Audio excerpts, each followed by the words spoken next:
High বন্ধুরা, সবাই কেমন আছেন? অনামিকার পরিবারে আজকে একটা ছোট্ট একটি ভিডিও নিয়ে আসছি। সেটা হচ্ছে আজকে সোমবার।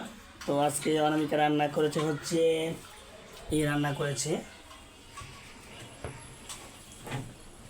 ঢেঁড়স ভাজা করেছে, এখান থেকে কারকল এবং পোস্তা ভাজা, এবং এখানে করেছে হচ্ছে আলু পটল দিয়ে সয়াবিনের তরকারি। তো অনামিকা আজকে খুবই ব্যস্ত হয়েছে। ব্যস্ততার কারণ হচ্ছে কে আসছে আজকে বাসায়? ছোট ভাই আসছে, লোকনাথ আসছে আজকে। লোকনাথের দোকান বন্ধ, এই জন্য দিদির বাসায় আসছে দিদিকে দেখার জন্য। গত পরশু দিনও আসছিল, তো আজকে আসলো, একটু কাজ আসলে এখানে লক্ষ্মীবাজার, এই জন্য লোকনাথ আসছে।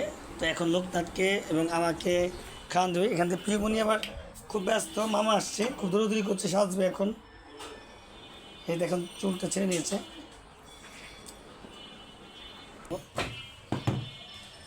এখন অনেক দেরি হয়ে গেছে, সবাইকে খেতে দেব।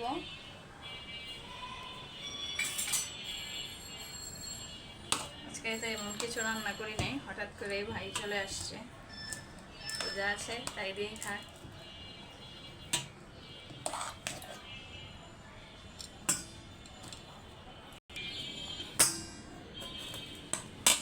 মেয়েটার জন্যই সমস্যা, মেয়েটা নিরামিষ একদম খেতে চায় না, তো ওর জন্য ঘি দিয়ে ভাত মেখে দেবো। আর ওর সয়াবিন পছন্দ করে, তাই ওকে একটু সয়াবিন তুলে দেবো।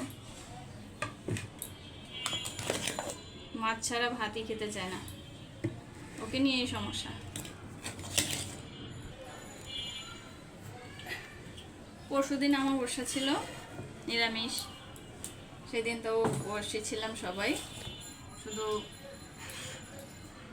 ওর বাবা ছাড়া সবাই উপাস ছিল। আমার মেয়েও উপাস ছিল, ছোট মানুষ, তারপরে ইচ্ছা করছে উপাস করবে, এই জন্য আমি আর না বলি নাই। যার যার মনের একটা ব্যাপার আছে, কেউ ভক্তি সহকারে কিছু করতে চাইলে তাকে না করতে হয় না। আমার ভাইয়েরও একই সমস্যা, নিরামিষ পছন্দ করে না, খেতে খুব কষ্ট হয়ে যায়, কষ্ট করে খাই না, আরেকদিন মাংস খাইয়ে দেবো না।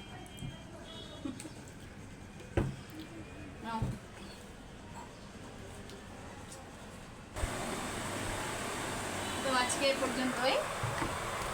ভিডিওটি ভালো লাগলে সবাই একটু চ্যানেলটা সাবস্ক্রাইব করে দেবেন, আর ধন্যবাদ সবাইকে, ভালো থাকবেন।